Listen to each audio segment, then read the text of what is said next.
मी प्रगती पाटील तुमचं स्वागत करते आपल्या चॅनल मध्ये। आपण आहोत डहाणू येथील नरपड गावामध्ये आणि समुद्र किनाऱ्यावर असलेले सुंदर गाव आहे। इथे नुकताच जे आहे विठ्ठल रखुमाई मंदिर याचा प्राण प्रतिष्ठान सोहळा साजरा झालेला आहे आणि आता आपल्या बरोबर आहेत मिलिंद अण्णा। तर अण्णा नमस्कार, तुमचं स्वागत आहे। सगळ्यात पहिला तुम्ही मला या मंदिराबद्दल तुम्ही दोन शब्द सांगावे।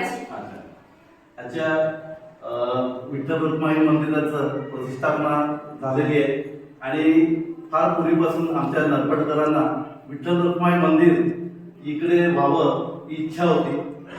जर नरपडवासियांचंच नाही तर माझ्या स्वतः वैयक्तिक आणि माझ्या घरच्यांचं हे पूर्वीपासून स्वप्न होतं की या नरपड गावात विठ्ठल रखुमाई मंदिर व्हायला पाहिजे। आणि त्याप्रमाणे आमचं पूर्वीपासून जे आमच्या घरात वारकरी पंढरपूरला वारकरी मध्ये वारीमध्ये जायची म्हणजे आत्या आणि आत्याची, तर तेव्हा आम्ही लहानपणापासून जी आम्हाला ओढ होती की विठुराया आपल्या गावात यायला पाहिजे। आणि ते आमच्या आत्याने काही वर्षानंतर जी वारीला जाण्यानंतर नेहमी जात होती, त्यानंतर तिने सांगितलं होतं की आपल्याकडे हा विठुरायाचं मंदिर झालं पाहिजे।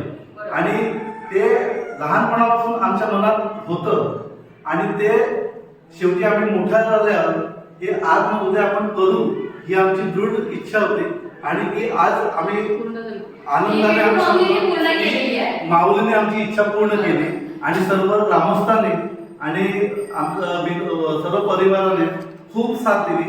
विशेष म्हणजे लहान थोर मोठ्याने सर्वांनी सहभाग घेऊन या 3 दिवसाचा उत्सव खूप चांगल्या प्रकारे पार पडला आणि अशीच मदत वेळोवेळी मिळेल आणि असाच हा उत्सव आणि मंदिराची देखभाल ही व्यवस्थित पुढे होईल। आता तुम्ही मंदिराच्या ज्या ह्या मूर्ती आहेत त्याबद्दल पण मला सांगत होते, त्याच्याबद्दल काय म्हणते? या ऍक्च्युली मंदिर जेव्हा स्थापना करायचं, मंदिर आपण कसं करता येईल याची मी कुठेतरी वाचता म्हणजे मी कुठल्या मित्रपरिवारामध्ये मी हे केलं होतं की आपलं हे मंदिर आपल्याला करायचं आहे आणि त्यासाठी मी पुढाकार घेतो।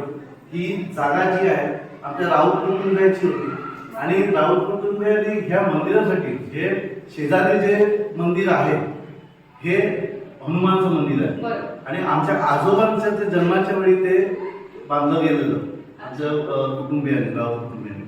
तर त्यावेळेस ते ही जी उर्वरित जागा होती मंदिरासाठी राखीव होती असंच म्हणायला हवं, कारण या जागेत कुठलं काय वास्तू झालेलं नाही आता।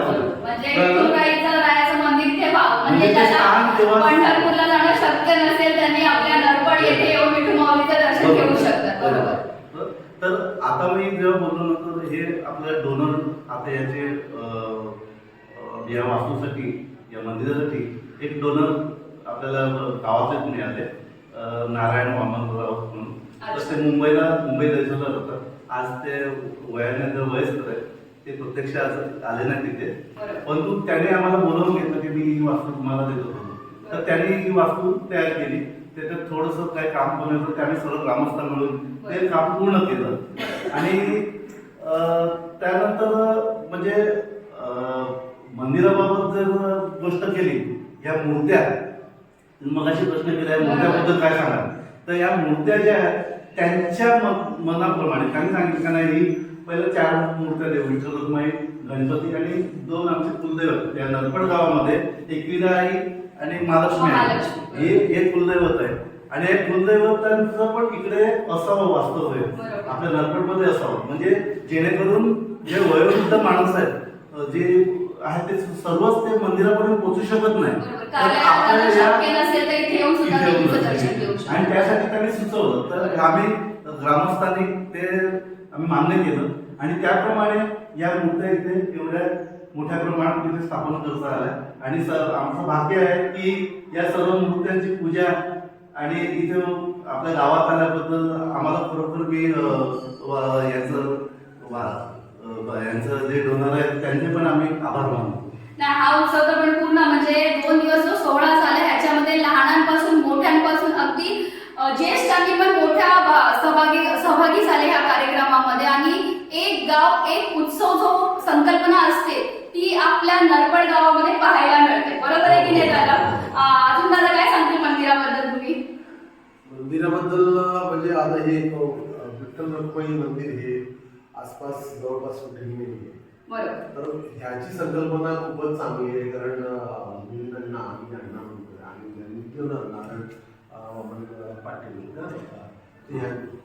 यांनी जे एक संकल्पना केली आणि इथे मंदिर व्हावं, कारण पंढरपूर खूपच इथून लांब आहे आणि जे वारकरी आहेत, वारकरी समाज खूप मोठा आहे, त्यांना ह्याबाबत आता माहिती पुरेलच, कारण त्यातून जे वारकरी ज्यांना लांब जाता येत नाही ते खरंच त्यांना हे जवळ पडेल आणि त्यांचे म्हणजे दर्शन इथे जवळपास त्यांना लाभेल ही एक आहे. आणि दर्पणगाव म्हणजे पूर्ण ह्याच्यामध्ये दर्पणगावाचं नाव आजही वर आहे आणि कुठल्याही बाबतीत एक एकोपाने काम करतात, सगळेजण मिळून काम करतात.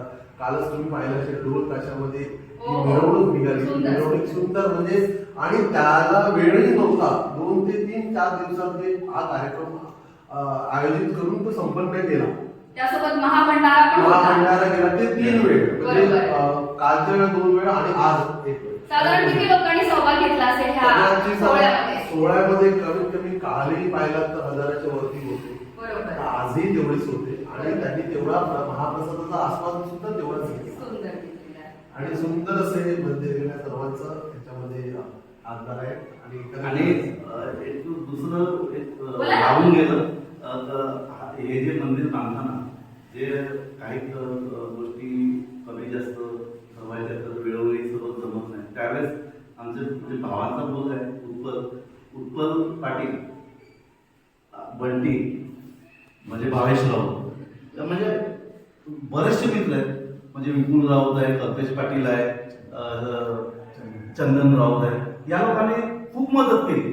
खूप म्हणजे कधी काही अडचण येऊन दिली नाही, काही कामात म्हणजे कमी पडून दिलं नाही. रात्री काय असलं तरी ते वेळोवेळी धावले आणि त्यांच्या सर्वांच्या सहकार्याने. आणि नंतर आम्ही जेव्हा गावामध्ये जरा डिक्लेअर केलं की आपण हे आता उत्सव करायचं, त्या संपूर्ण गावाने एवढ्या मोठ्या प्रमाणात सर्व सहकार्य केलं, खरोखर वाखाणण्याजोग आहे की या कमी वेळात हे कसा एवढा मोठा उत्सव साजरा करू शकतो. ही आमच्या गावाची एकजूट आहे, उत्सव मंडळ म्हणून आमच्या गावाची ही एकजूट आहे. विठुरायाच्या समोर मी सांगतो की आमची ही एकजूट अखंड राहू दे, याला कधी अशी तडा जाऊन देऊ नको, असाच आशीर्वाद राहू. आता लोकांना काय सांगणार दादा? लोकांनी आता एवढं चांगलं मंदिर झालेलंच आहे आणि आतापर्यंत लोक गावकऱ्यांनी जसा प्रतिसाद दिलेला आहे तसा प्रत्येक गावातील लोकांना आम्ही आवाहन करतो की आपण यावं, प्रत्येकाने यावं, माऊलीचं दर्शन घ्यावं आणि आपल्या श्रद्धेने यावं. आम्ही आपल्या सेवेसाठी काय करतो. म्हणजे आपल्या ह्या चॅनलच्या माध्यमातून जे आहे ना, लोकांना आवाहन केलं जातंय की आपलं सुंदर असं हे मंदिर आहे आणि या मंदिरामध्ये तुम्हाला सगळ्यात पहिली सुरुवात जी गणपती बाप्पांपासूनच होते. म्हणून बघा, मंदिरामध्ये गणपती बाप्पांची मूर्ती आहे, त्याचबरोबर माता महालक्ष्मीची मूर्ती आहे, दत्तगुरूंची मूर्ती आहे, विठ्ठल रखुमाईची मूर्ती इथे तुम्हाला सुंदर अशी पाहायला मिळणार आहे. तसेच श्रीकृष्णाची मूर्ती आहे, त्याचबरोबर एकविरा मातेची मूर्ती आहे. कारल्याला जाणं शक्य नसेल तर तुम्ही इथे येऊन सुद्धा देवीचं दर्शन घेऊ शकता. त्याचबरोबर प्रभू श्री रामचंद्र, त्याचबरोबर सीता माता आणि लक्ष्मण सोबत जे आहे बजरंगबलींची सुद्धा मूर्ती आहे. या सुंदर मंदिरामध्ये आवर्जून भेट द्या. धन्यवाद. ओम गणपती नमः स्वाहा, इदं गणपती नमः. ओम गणपती नमः स्वाहा, इदं गणपती नमः. ओम हेची दान देगा देवा, तुझा विसर न व्हावा. विठ्ठलाच्या पायी वीट झाली भगवंत, पाहताच होती दंग आज सर्व संत. देव दिसे ठाई ठाई, भक्ती लीन भक्ता पायी. सुखालाही आला हो आनंदाचा पूर, चालला नामाचा गजर अवघे गर्जे पंढरपूर. ध्यास विठू माऊलीच्या दर्शनाचा, तुझा रे आधार माला तूच रे पाठी राखा. तूच रे माझ्या पांडुरंगा, चुका माझ्या देवा घे रे तुझ्या पोटी. तुझे नाम ओटी सदा राहू दे. विठ्ठल विठ्ठल जय Hari Vitthal.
Thank you.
Video आवडला तर एक लाईकचं बटन नक्की दाबा. नवीन असतील तर चॅनलला सबस्क्राईब करा आणि जास्तीत जास्त लोकांपर्यंत व्हिडिओ शेअर करा. धन्यवाद.